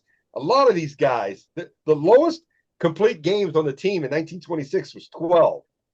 Um, and then Jesse Haynes, who is in the top of most Cardinal long-term records, second in wins. Uh, I believe he is uh, complete games second, only to Bob Gibson. Shutouts fifth, strikeouts fifth, walks, but he played forever. So Jesse Haynes was one of our great pitchers in the past. Basically, he just ate up innings and kept the Cardinals in games. And that year he was 13-4 with a 3.25 ERA. So the Cardinals pitched solid, not a lot of strikeouts, not a lot of home runs, and the team just hit. That year, the Cardinals made a trade, which with the Cubs. Cardinals and Cubs have had a lot of players, but it's usually free agents, things like that. But that year at the trading deadline, we've got an older pitcher, Grover Cleveland Alexander, an older man. He usually wore a sweater because I think he had a problem with alcohol. But that dude was a genius with the pitching. He knew how to get guys out, and he came in there. And in that series, he won games 2 and 6. Well, the last game was a 3-2 game, and they brought Grover Cleveland back from game. He just pitched a complete game, game 6. They brought him back in game 7. He pitched the last 3 innings, and he got the win. Um, the game will be remembered for this more than anything. That game 7. Uh, we're up 3-2. There's 2 outs. Babe Ruth walks in the bottom of the ninth inning at Yankee Stadium. And they have a very good player coming up. Bob, I'm not sure of how to my skill. He's up at bad, and Babe Ruth takes off for second base. That year he was 50-50. He was successful half the time. He tried to steal, and Farrell, the catcher, threw out the Hornsby, the coach, and he tagged him out at second base. And it's the only World Series that ended on a caught stolen base. That's very strange right there. Oh my gosh, I can't see anybody sending a runner with 2 outs and the go-ahead runs at the plate in the World Series in the bottom of the ninth in a game 7. That's just crazy talk. But it's Oh, Babe Ruth. I don't think he was sent. I I think that was his arrogance. Yes, when you're great, you think you can do just about anything. I've never been great at anything, so I'm a pretty conservative person. I don't do a whole lot right there. But in that game, the Cardinals had 6 Hall of Famers and the Yankees had 7. And to show you how good the Cardinals were, the greatest team ever that considers the 27 Yankees, and maybe that loss woke them up and they played like on another level the following year. But I'd say that game, it was our first world championship. St. Louis was always kind of just an okay team. And it kind of sent us on a roll where from, let's see, I've got it in here somewhere. The Cardinals went to like 4 World Series in I think it was like a 6-year span, and we won in 26 and 31. We lost to the Yankees in 28, and we beat the Philadelphia A's in 31, and I think we lost to them in 1930. So we went to 4 World Series in a 6-year span, and kind of set us up for a great, really good stretch. And then the 40s was the best decade for the Cardinals. But that's kind of what got us going and being a quality team and started winning some games. We always had a few superstars, but things started going our way after that. So I always remember 1926 as kind of the wake up call. And they played 536 ball in that decade and went to 2 World Series appearances, winning one and losing one. And let's see, anything else I can add to that? Uh, Jim Bottomley just was incredible that year, our first baseman. He led the league in doubles, RBIs, and Bob O'Farrell hit 293 and was selected the National League MVP. And then our third baseman hit 325 with 100 RBIs. So a lot of good things. And that was kind of the end of Roger Hornsby with the Cardinals. I think the players and him didn't see eye to eye on some things. And I think he ended up going to the Cubs for a long time and coming back to the Cardinals in 33. So anyway, good to see. I just wanted to bring a spotlight to the 1926 Cardinals because that's when I go back in time. That's about the year I pick up where, now they're a pretty good team and we see success down the line for the Cardinals. Nice. So, Yeah. uh, well, JJ, you want to know what I didn't do? I don't know. I didn't grab a pack of baseball cards, so I What? will reach up here and grab a pack. All right. And it looks like I grabbed the 1988 Ooh, Tops 88. I have three Hall of Famers, Vince. Three. one. Ooh, okay. One. And I'm dealing with I bought a whole box of these. So I'm doing a lot of 2024 update set, 12 cards tops right there. Okay. You want to go first? Oh, sure. Peeling off the wax. Oh, the memories. Oh Smell the wax package. Smell that beautiful yeah. piece of gum. Oh man. Takes me back to whenever I was a little boy going to Seaver's Market with 50 cents and I'd buy a couple packs of baseball cards. Hey, hey. Get out of the store, and the first thing we do is open it up, shove the gum in our mouth, which I'm not going to do with this because it's 40-year-old gum. Shove the gum in our mouth, and then we would look and see, oh, I got Jim Hunter. Oh yeah. Ooh, like I got Rick Burleson. Oh my gosh, who else did I get?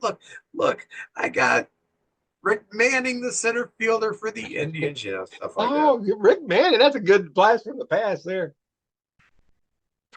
All right, my first card, former MVP, former Astro, former Padre, currently dead, Ken Caminetti. Ken Caminetti. You're right. Uh, Padre Expo Astro. Hall of Famer, Paul Molitor with the Brewers. Hey. 5 hits, game one, 82 World Series. Hall of Famer, Dave Winfield with the Dave Yankees Winfield. at that time. Yeah. So I'm already got creamed with the Hall of Fame thing. Oh, we just talked about this guy, current manager of the Washington Nationals, former Cubby Dave Martinez. They don't even look like him to me. He looks completely different there. Hey, he looks younger. Just younger. All right. Yeah. I look like Uh, this in kindergarten. I look like this, man. Former Cy Young Award winner for the Pirates, Doug Draback. Oh yeah, he's the ace of the staff there for a while. JJ, Yeah. you were right. And this is an awesome looking card, by the way. Uh, Former multi-time batting champion with the Red Sox, the Yankees, and the Rays, Wade Boggs. And I Oh, love that's that classic Wade Boggs picture that you've seen everywhere. I love Wade. One of my favorite players. I love Wade Boggs. Former Indians pitcher and manager John Farrell. Oh yeah. I think he managed the Red Sox, didn't he? Yeah, I He think was so. Yeah. um, former Blue Jay Manny Lee. I remember Manny, the name. I don't remember him. I I, don't I think remember he. the name. To the bench with Lee. Uh, Former Yankee, former good-looking guy Brad Arnsberg. Oh, look at that guy. Yeah. Look I like he don't got remember that picture taken at Sears. They put that like fictitious. the Sybil Shepherd lens on the camera. Former Cardinal, former Cub, former Twin, former Yankee, George Frazier, who passed away not too long ago, a couple years ago. What I always thought was so classy about him in that 81 World Series when he basically got shelled in a few games after the series was over. He sat at his locker and professionally answered every tough question that the media threw at him. And I thought, wow, that's a stand-up guy. Yeah. That's a tough Oh, not crowd. only was this guy a former rookie of the year, he also was great on pasta, Alfredo Griffin. Ah, Alfredo Griffin. Very good. Former Royals All-Star, uh, current Angels broadcaster Mark Gubicza. Oh, yeah, he was a good player, man. Yeah, yeah, he was really good pitcher. Um, you can tell I'm running on fumes You're now. on fumes. Former Mariner Mickey Brantley and dadgummit, I know these guys aren't real. Have you heard of Mickey Mickey Brent? Brantley? No, I haven't. Does this guy look familiar to you? No, No, no, never no. seen him in my life. Played Major League Baseball. He's a bat boy. Former Dodger, former Red, Mariano Duncan, good Yeah, player. Duncan. Nice career. Oh, the pride of Freeburg, Illinois. The Ooh. former manager of the oh gosh, what's their name? The Gateway Grizzlies, your independent baseball Oh, league. really? Former Cardinal pitcher, hunter extraordinaire, Danny Cox. Danny Cox. Oh, yeah. Don't mess with his sister. He'll fly down there and beat your butt. That's right. Yeah, Oh, Danny Cox. For a while he was the pitching coach of the Grizzlies, and he just lives in Freeburg. And then he managed the team for a few years too after that. So he had a hunting show on 590 or ESPN radio or something like that. But every yeah, Saturday he had like fishing and hunting yeah. and stuff. Then he's had some kind of deal where he and his sons were hunting out of season or something, and they got caught. What? Yeah, Oh, it was bad, but yeah. I'm not a hunter. I don't know all the rules. I I don't just, either. yeah, my My gosh. only perception of hunting is watching Bambi. So you take a gun out there and you shoot at anything that moves indiscriminately. That's what hunting is to me. Brody, quick story. Brody went with his cousins and they went out at 4 in the morning, walked through all this marshland to go duck hunt. They got a duck, but man, you got to call them ducks in and they come flying through the trees sometimes, like 30 miles an hour. It's tough to hit a duck. Mm. Man, that's just too much work. I've never ate a duck anyway, so I don't know what I I'm missing. I have hunted before. I hunted this these things they're called mushrooms. Ooh, But magic, every time magic, magic mushroom. they just blast away. So easy to kill. They didn't move, Yeah. just but once you shot them, they just kind of made a mess. Heck yeah. Hey, a lot of the people go after those morels. That's a big thing. People go all over for those things. Oh Yeah. yeah.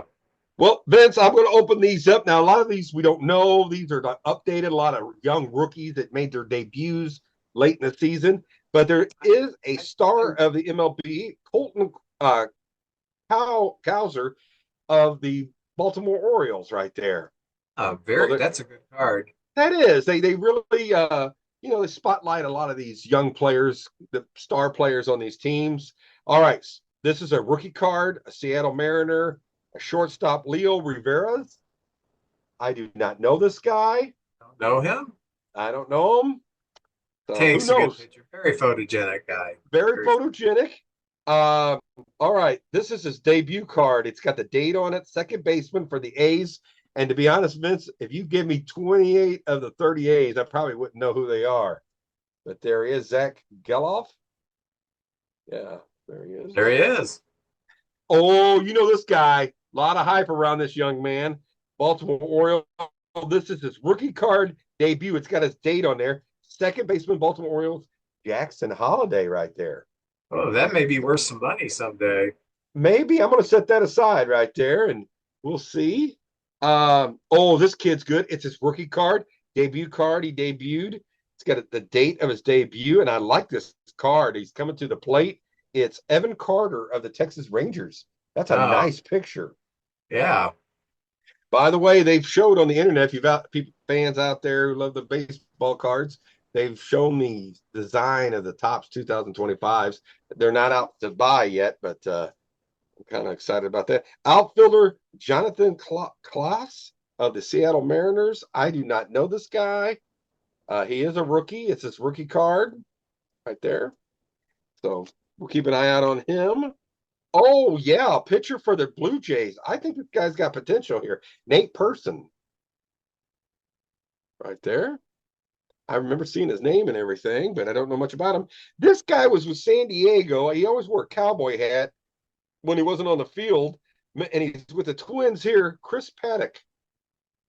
Oh I always yeah, thought I thought he'd be a guy the Cardinals could use. great Ah, stuff.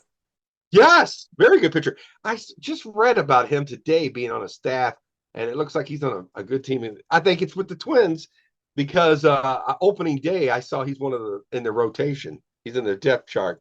Cincinnati Red rookie Fernando Cruz, a pitcher right there. Reds have a lot of good young pitching. All right, Kansas City Royal man, do you know this guy? Not a rookie pitcher, Chris Bubik. Bubik, yeah, I don't I don't know much about him to be honest with you. yeah, I've seen him a few times. All right, we got two more. This is a debut card here, a rookie card. Christian Scott, a pitcher of the Mets. Honestly, do not know him. Don't And know him either. finally, a Blue Jay pitcher, Tim Miza, in the nice Blue Jay uniforms right there. That's the Hmm. bad thing about these update cards. A lot of them we don't know. You go back to the 88s. Well, we knew all but a couple of them, but these Yeah. guys, we only know a handful of them. So I'll try to get a different pack this time and mix it up a little bit. Well, Well, you that's know, it. JJ, What's up? um, you didn't have any Hall of Famers in there. Yet they haven't been elected yet. Jackson Okay, Holiday. I'm reserving my spot at Cooperstown in 25 years. you got it. Well, JJ, I Woohoo! You did it, Vince. You did it. for my inspiration, I powered through. I made it. I think we've been on here like 3 hours. It feels like. It seems like it. We're on cough medicine, and so we're just kind of in Oh and yeah, out of it. yeah. I've got like 7 days of work staring at me, Oh Lord. and then uh, my daughter Rebecca, her boyfriend, he's an opera singer, so he's in an opera in Memphis. So I'm going to go see my first opera on, I guess it's the 24th of the month. I'm pretty excited about that because this, uncultured, white, trashy redneck guy from East Alton, Illinois, has always been intrigued by what it's like to go to an opera. Um, yeah, I've never been like one of these things. I don't like that because I've always been the kind of I'd like to see what that's all about. Yeah, So Rebecca started dating this guy that sings opera. Yeah, I'm gonna go to an opera. It's gonna be pretty that's cool. cool. So Yeah. I mean the closest I've been is the Grand Ole Opry. So I seen there's a song by ELO called Rockalera, and it's about a rock and roll guy who falls in love with an opera girl.